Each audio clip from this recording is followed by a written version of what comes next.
గురుభ్యో నమః. శ్రీకృష్ణ పరమాత్మ దివ్యపాద పద్మాలకు నమస్కారం చేసుకుంటూ వీడియోలోకి వెళ్ళిపోదాం. శివరాత్రి, మహాశివరాత్రి సందర్భంగా ఏ ద్రవ్యంతో అభిషేకం చేస్తే స్వామివారు సంతృప్తి చెందుతారు అంటూ మనం ఒక వీడియో చేసుకుందాం. దాంట్లో చాలా ప్రతి మాస శివరాత్రికి గనుక చేసుకుంటే చాలా మంచిదని చెప్పుకుందాం. ఈ వీడియోలో మనం ఒక ప్రత్యేకమైనటువంటి పూజ గాని, ఒక ప్రత్యేకమైనటువంటి కోరికతో గాని చేస్తూ ఉంటే, దానికి తగ్గట్టుగా నైవేద్యం గూడా చాలా ప్రత్యేకంగా పెడతాం. ఉదాహరణకు మనం చూడండి, నవరాత్రులు, దేవీ నవరాత్రులలో అమ్మవారికి ఒక్కొక్క రోజు ఒక్కొక్క అలంకారానికి ఒక్కొక్క రకమైనటువంటి నైవేద్యం పెడతాం. అంటే ఆ నైవేద్యమే ఎందుకు పెట్టాలి అంటే, మరి ఆ నైవేద్యం సమర్పిస్తేనే మనం చేసిన పూజకి ఫలితం ఉంటుంది. ఎందుకంటే మనం ఏ రెమెడీ కోసమైతే అమ్మవారి దగ్గరో లేకపోతే స్వామివారి దగ్గరో నైవేద్యం సమర్పిస్తున్నామో, అది ఆయా ప్రత్యేకమైనటువంటి గ్రహానికి సంబంధించినటువంటి నైవేద్యం అయి ఉంటుంది. ఎప్పుడైతే మనం ఆ నైవేద్యాన్ని సమర్పిస్తామో, అది మళ్ళీ ఎవరికెళ్తుంది? ప్రసాదంగా మనమే కదా తీసుకుంటాం. దాని ద్వారా దాంట్లో మంత్రశక్తితో పాటు ఆ గ్రహం యొక్క అనుగ్రహం కూడా మనలోనికి వెళ్ళి అనుకూలమైనటువంటి ప్రభావం కనబడుతుందనమాట. అందుకని చెప్పి నైవేద్యం సమర్పించే విషయంలో ఖచ్చితంగా కొన్ని నియమాలు పాటించే తీరాలి. అయితే మరి ఇంట్లో దీపారాధన చేసేటప్పుడు దేవునికి కొన్ని ప్రత్యేకమైన నైవేద్యాలను గనక సమర్పిస్తేనే మనం చేసే పూజకి ఖచ్చితమైన ఫలితం ఉంటుంది.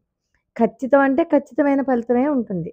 అందుచేత నైవేద్యాన్ని ఎప్పుడు కూడా కొట్టి పాడేయకూడదు. ఎందుకు చెప్పారు అన్నది మనం చాలా జాగ్రత్తగా పట్టుకోవాల్సి ఉంటుందన్నమాట.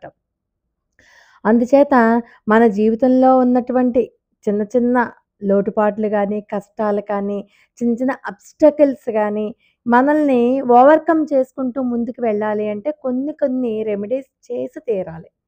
ఎప్పటికైనా వెళ్ళిపోతాయి. ఇప్పుడు ఒకవేళ మనం చేసుకోకపోయినా రెమెడీసు, మన కర్మ పరిపక్వం అయిపోతే అది కొంచెం లేట్ అవుతుందంతే. ఆ కర్మ పరిపక్వం అన్నది తొందరగా మనం చేసుకోవడానికే ఇప్పుడు మనం చెప్పుకునే రెమెడీలు గానీ, అభిషేకాలు గానీ, నైవేద్యాలు గానీ, పూజలు, మంత్రాలు ఇవన్నీ కూడా కర్మ తీవ్రతను తగ్గించి మన గోల్ మనం తొందరగా రీచ్ అవ్వడానికి మనం చేసుకుంటున్నాం అనమాట. కాబట్టి ఏ నైవేద్యం ఇంట్లో పూజ చేసుకునేటప్పుడు ఏ నైవేద్యం సమర్పించాలి? ఏ నైవేద్యం సమర్పిస్తే ఎటువంటి ప్రయోజనాలు మనకి కలుగుతాయి అన్నది. మనం సామాన్యంగా భగవంతునికి సమర్పించే నైవేద్యం ఏదైనా సరే, తమలపాకు మీదైనా సమర్పించచ్చేమో కానీ, స్టీలు పళ్ళెంలో కానీ, ప్లాస్టిక్ గిన్నెలలో కానీ ఎప్పుడూ సమర్పించకూడదు. స్టీల్ గిన్నెల్లోనూ నైవేద్యాలు పెట్టకూడదు. ప్లాస్టిక్ గిన్నెను తీసుకొచ్చి దాంట్లో కూడా నైవేద్యం పెట్టకూడదు. అలాగే వేడి వేడిగా పొగలు కక్కేస్తూ చెయ్యి పట్టుకోలేనంత వేడిగా ఉన్న నైవేద్యాన్ని కూడా పరమాత్మకి నివేదించకూడదు. స్వామికి వేడేంటి, చల్లనేంటి? కానీ మనం అంత వేడైతే తినగలమా?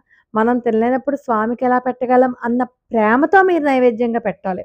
అంతేగాని దేవుడికి నోరు కాలదు, దేవుడికి చెయ్యి కాలదు అని అలా అనుకోకూడదు. అలా అనుకుంటే అది పూజే కాదు, మహాపాపం కూడా అవుతుంది.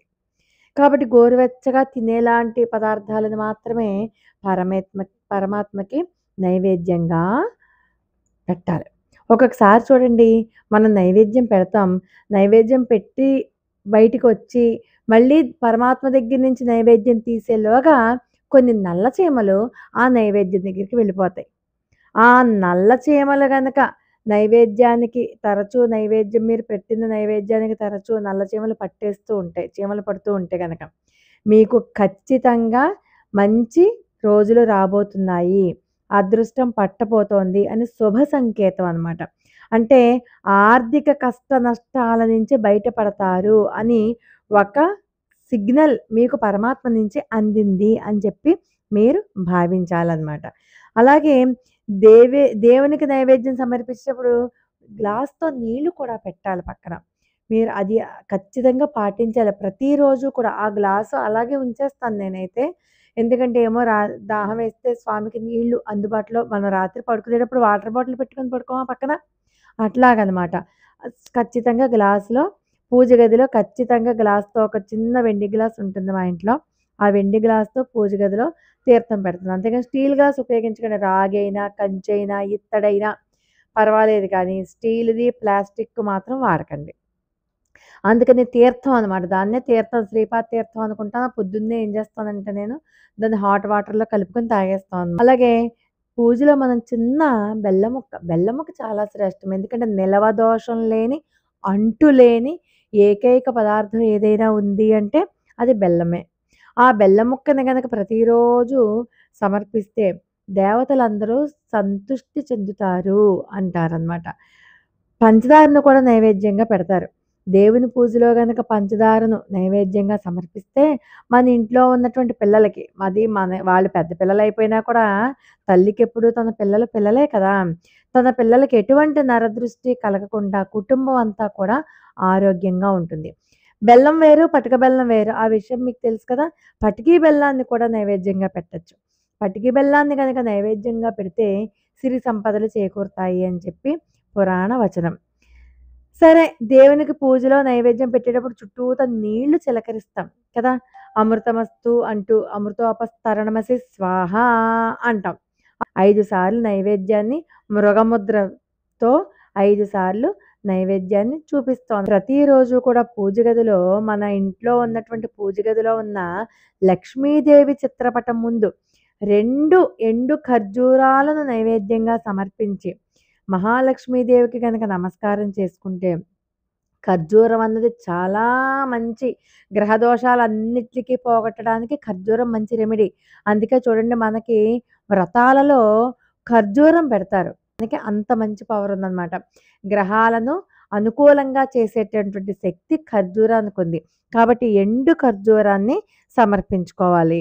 అలాగే మనకి సొంత ఇంటి కల నెరవేరాలి త్వరగా నెరవేరాలి అంటే మన ఇంట్లో పూజ చేసుకునే సమయంలో మంచిగా ఉన్న మామిడి పళ్ళు, పండిన మామిడి పళ్ళు, చక్కగా మచ్చలు లేనటువంటి మామిడి పళ్ళు అవి తీసుకొని మనం నైవేద్యంగా పెట్టుకోవాలన్నమాట. మచ్చలు లేని పండిన మామిడి పళ్ళను నైవేద్యంగా పెట్టాలి. పెడితే సొంత ఇంటి కల త్వరగా నెరవేరుతుంది.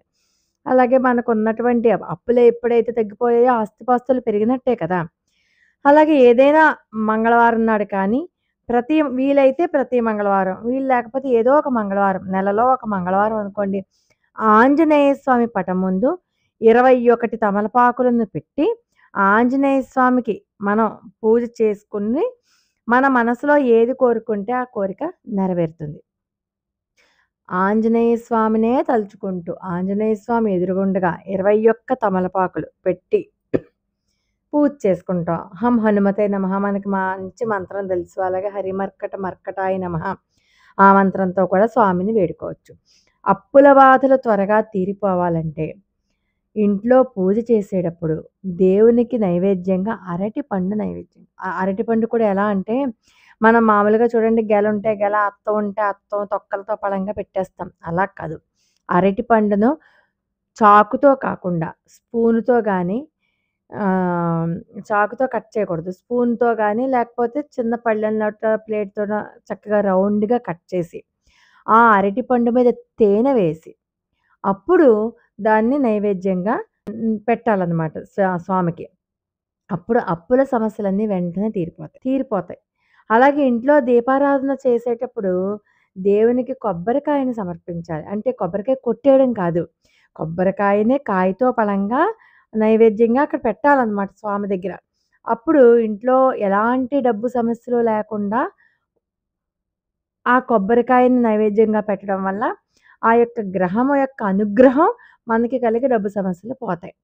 పులిహోర ప్రతి నెలకి కనీసం ఒక్కసారైనా సరే పులిహోరని నైవేద్యంగా పెట్టాలి అంటారు. ఎందుకంటే అమ్మవారికి ఇష్టమైన ప్రీతిపాత్రమైనటువంటి పదార్థం ఏదైనా ఉంటే పులిహోర. దాంట్లో ఎన్నో రకాల పదార్థాలేస్తాం గదా! అంటే అన్ని గ్రహాల యొక్క సమ్మేళనం అనమాట. ఆ అన్ని గ్రహాలు సంతృప్తి చెందుతాయి. పులిహోరని గనక నైవేద్యంగా పెడితే. మన పూర్వకాలం నుంచి మన పెద్దవాళ్ళు కూడా ఇంట్లో ప్రతి నెల కనీసం ఒక్కసారైనా 10 రోజులకో, 15 రోజులకో కనీసం ఒక్కసారైనా పులిహోర చేసుకోవాలి అంటారు. పులిహోర నైవేద్యంగా సమర్పిస్తే ఎన్నో రకాలైనటువంటి దోషాలు తొలగిపోతాయి. సంపాదన పెరుగుతుంది. యాపిల్ పండుని గనక నైవేద్యంగా సమర్పిస్తే దరిద్రం తొలగిపోతుంది. కమలా పళ్ళను నైవేద్యంగా గనక సమర్పిస్తే పెండింగ్‌లో ఉన్న పనులన్నీ కూడా సకాలంలో నెరవేరుతాయి. అలాగే ప్రతి శుక్రవారం రోజు కూడా నల్ల చీమలకు పంచదార వేస్తే అది ఆర్థిక పరంగా ఎంతో రెమెడీ. అనాదిగా మనకి తెలిసి ఉన్నటువంటి రెమెడీ. మన పెద్దలు పాటిస్తున్న ఇప్పటికీ పాటిస్తూ ఉన్నటువంటి రెమెడీ.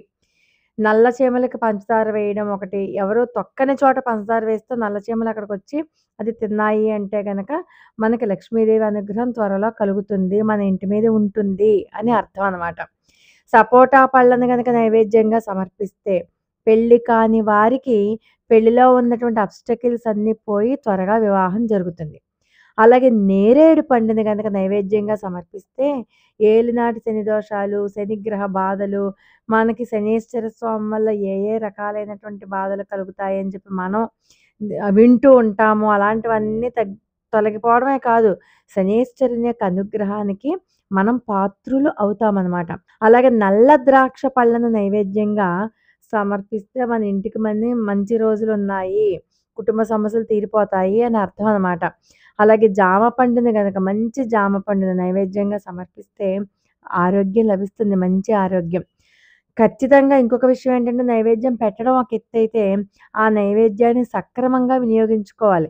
అంటే ఎప్పుడైనా పూజలో దేవునికి పెట్టిన నైవేద్యాన్ని సాధ్యమైనంత వరకు కుటుంబంలో ఉన్న వాళ్ళందరూ కూడా ఖచ్చితంగా తినాలి. సమయానికి డబ్బు అందకపోవచ్చు. ఎన్నో డబ్బులు ఉండొచ్చు. మనం ఎవరికో అప్పిస్తాం. అప్పిచ్చిన వాళ్ళు మనకి డబ్బులు ఇవ్వకపోవచ్చు. అలాగే లోన్ ఏదో పెడతాం. లోన్ శాంక్షన్ అవ్వదు. ఏదో ఆర్థికపరమైనటువంటి ఏదో పని మొదలు పెడతాం. ఆ పని అవ్వదు. అలాగే డబ్బు సమస్యలతో బాధపడేవారు, ఇబ్బంది పడేవాళ్ళు ప్రతి శుక్రవారం గనక లక్ష్మీదేవికి పూజ చేసి పాయసాన్నాన్ని నైవేద్యంగా పెట్టాలి. లక్ష్మీదేవికి తీపి పదార్థాలంటే ఇష్టం కాబట్టి పాయసాన్నాన్ని గానీ, తియ్యటి పళ్ళని ఏవైనా సరే నైవేద్యంగా గనక పెడితే సంపూర్ణంగా లక్ష్మీ కటాక్షం సిద్ధిస్తుంది అని చెప్పి చెప్తారు. కాబట్టి వ్యాపారంలో అధిక లాభాలు కావాలి అంటే బెల్లం అన్నం అంటే చక్కెర పొంగలి అంటాం గదా! చక్కెర పొంగలి అంటే బెస్ట్. లక్ష్మీదేవికి చక్కెర పొంగలి గనక నైవేద్యంగా పెడితే లాభాలు రావట్లేదు అనుకున్న వాళ్ళు ఈ పని గనక చేస్తే ఖచ్చితంగా వ్యాపారంలో లాభాలు వస్తాయి. అలాగే మారేడు దళాలతో ఏదో ఒక సోమవారం రోజున పరమశివునికి నైవేద్యంగా కొబ్బరికాయని సమర్పించి మారేడు దళాలతో గనక అర్చన చేస్తే శివాభిషేకం చేసినా కూడా, శివాభిషేకం చేయలేకపోతే కనీసం మారేడు దళాలతో అర్చన చేసి కొబ్బరికాయని సమర్పించాలి. కొబ్బరికాయను కొట్టేయడం కాదు. కొబ్బరికాయను గనక సమర్పిస్తే జీవితంలో ఉన్నటువంటి కష్టాలన్నీ తొలగిపోతాయి అంటారు. మనసులో ఏదైనా కోరిక ఉంటే అది వెంటనే నెరవేరాలనుకోండి, కృష్ణ పరమాత్మకి అటుకులను నైవేద్యంగా సమర్పించండి. అటుకులను నైవేద్యంగా సమర్పిస్తే చాలా శ్రేష్టం. లోకా సమస్త సుఖినో భవంతు. మరొక అద్భుతమైన వీడియోతో మళ్ళీ కలుసుకుందాం. అంతవరకు నమస్కారం.